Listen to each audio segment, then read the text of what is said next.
36 जिल्हे, 36 बातम्या. News G9 Maharashtra. उत्तर तुमच्या प्रश्नांची.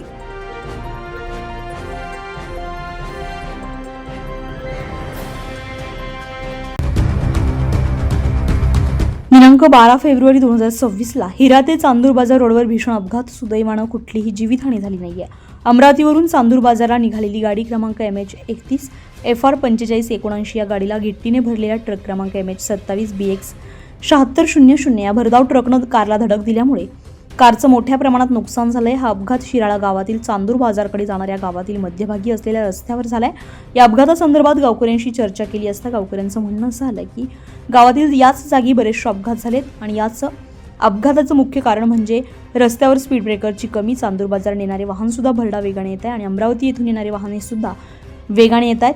हा रोड गावातून गेला असल्यामुळे गावातील लोकांच्या जीवाला सुद्धा वाहनांपासून धोका असल्याची माहिती गावकऱ्यांनी दिली आहे. बऱ्याचदा सार्वजनिक बांधकाम विभाग यांना निवेदन देऊन सुद्धा या रस्त्यावर स्पीड ब्रेकर टाकण्यात आलं नाही अशी माहिती गावकऱ्यांनी न्यूज G9 महाराष्ट्राशी बोलताना दिली आहे.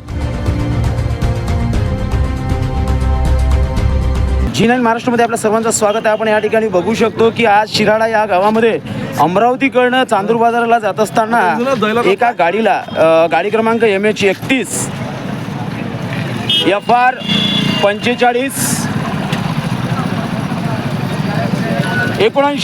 या गाडी क्रमांकाचा या ठिकाणी रस्त्यावर अपघात झालेला आहे. आणि या अपघाताचं मुख्य कारण काय तर या शिराळा गावामध्ये जो टर्निंगवरचा जो रस्ता आहे त्या रस्त्यावर स्पीड ब्रेकर नसल्यामुळे इथे येणारे वाहनं डायरेक्टली या रस्त्यात घुसतात.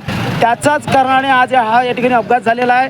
या अपघाताविषयी विस्तृत माहिती या गावकऱ्यांकडून आपण या ठिकाणी जाणून घेऊया. हा रोड हा खूप वाहतुकीचा आणि खूप वर्दळीचा भाग आहे हा. त्यामुळे या रोडवर स्पीड ब्रेकर असणं खूप आवश्यक आहे. या रोडवर हा तिसरा चौथा अपघात आहे या ठिकाणी झालेला आहे. या ठिकाणी बस स्टॉप असून देखील या ठिकाणी ब्रेकर नाही आहे. यासाठी आम्ही युवा शक्ती संघटनेने खूपदा यासाठी निवेदन दिलेले आहे. RTO ऑफिसला पण तरी यावर कार्यवाही झालेली नाही आहे. यावर त्वरित कारवाई व्हावी ही आम्ही सर्व गावकरी अपेक्षा आहे. न्यूज G9 महाराष्ट्रासाठी दिनेश गोत्रे, चांदूर बाजार.